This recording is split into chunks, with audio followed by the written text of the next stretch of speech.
Menteri Besar Kedah, Datuk Seri Muhammad Sanusi Muhammad Nor, dijangka akan didakwa di dua Mahkamah Seksyen Selayang esok. Muhammad Sanusi yang juga pengarah pilihan raya Perikatan Nasional PN dipercayai akan didakwa berhubung kenyataan mempertikaikan kewibawaan institusi Kesultanan Selangor dalam pemilihan menteri besarnya. Menerusi semakan sistem dalam talian mahkamah terdapat nama Muhammad Sanusi Muhammad Nor yang akan didakwa di dua Mahkamah Seksyen berbeza di hadapan Hakim Nur Rajia Madzin dan Osman Effendi Muhammad Saleh. Pendakwaan terhadap Sanusi ditetapkan untuk didengar pada jam 9 pagi.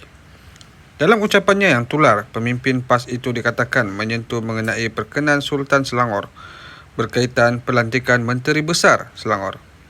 Susulan itu, pelbagai pihak membuat laporan polis termasuk yang menyifatkan menghina institusi beraja di Selangor. Sementara itu, Muhammad Sanusi ketika dihubungi mengesahkan belum menerima apa-apa maklumat berhubung perkara itu. Kata beliau, "Saya belum ada maklumat lagi," katanya kepada harian. Sebelum ini, Polis Diraja Malaysia PDRM membuka kertas siasatan terhadap Muhammad Sanusi berhubung kenyataannya yang didakwa menyentuh isu 3R, iaitu agama, kaum dan raja, dalam ceramah politiknya baru-baru ini. Ketua Polis Negara Tan Sri Razarudin Hussain berkata, siasatan berkenaan kes itu dijangka mengambil masa selama 7 hari. Siasatan berkaitan 3R berkenaan dilakukan di bawah Kanun Keseksaan Akta Hasutan, Akta Komunikasi dan Multimedia 1998. Sementara itu, Muhammad Sanusi ketika dihubungi memberitahu beliau belum menerima maklumat berkaitan pendakwaan di mahkamah ke atas dirinya.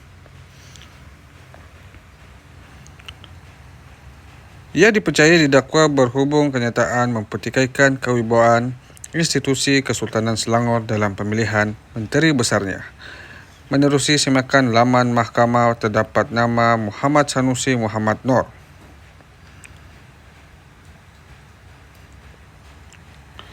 Bagaimanapun, sehingga kini belum pasti sama ada pendakwaan itu dikaitkan dengan kenyataan Muhammad Sanusi yang didakwa memperlekeh Sultan Selangor, Sultan Syafaruddin Idris Shah berhubung pelantikan Datuk Seri Amiruddin Syari sebagai Menteri Besar Selangor. Difahamkan Muhammad Sanusi kini berada di Lembah Kelang.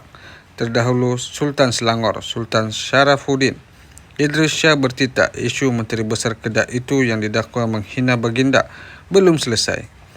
Pernyataan itu dikeluarkan oleh Selangor Royal Office selepas Sultan Syarafuddin Idris berkenaan menerima menghadap Pesuruhjaya PAS Selangor, Datuk Dr. Ahmad Yunus Hairi dan Ketua Polis Selangor, Datuk Husin Omar Khan di Istana Bukit.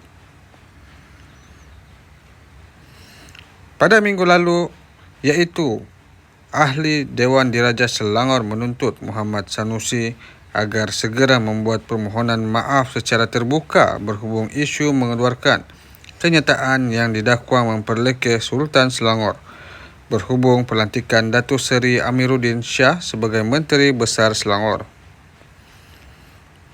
Ia dipercayai didakwa berhubung kenyataan mempertikaikan kewibawaan institusi Kesultanan Selangor dalam pemilihan menteri besarnya. Menerusi semakan laman mahkamah, terdapat nama Muhammad Sanusi Muhammad Nor yang akan didakwa di Mahkamah Seksyen 1 dan 2 Selayang di hadapan Hakim Nur Rajia Madzin dan Osman Effendi Muhammad Shah.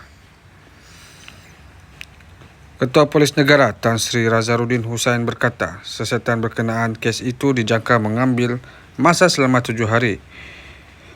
Ianya berhubung kenyataannya yang didakwa menyentuh isu 3R dalam ceramah politik baru-baru ini. Sementara itu, Muhammad Sanusi ketika dihubungi memberitahu beliau belum menerima apa-apa maklumat